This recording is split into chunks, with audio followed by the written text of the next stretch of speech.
Asrama Putra Pondok Pesantren DDI Patobong, Kabupaten Pindrang, Sulawesi Selatan terbakar Rabu 8 Januari 2025. Peristiwa terjadi sekitar pukul 13.00 waktu Indonesia Tengah. Akibat kejadian itu, satu santri meninggal dunia karena terjebak api.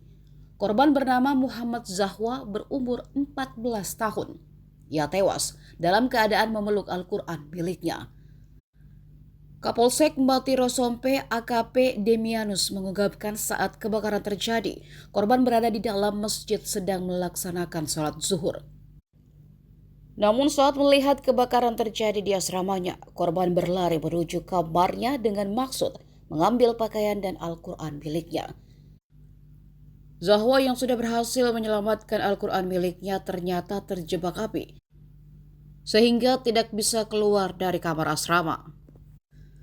Jasad korban pun pertama kali ditemukan oleh petugas dalam kondisi memeluk Al-Quran.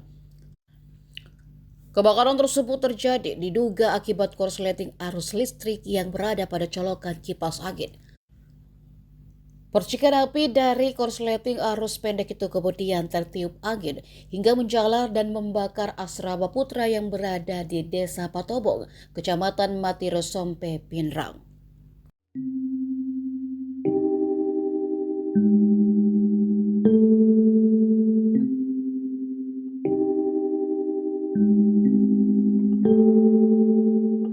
Download Tribun X sekarang, menghadirkan lokal menjadi Indonesia.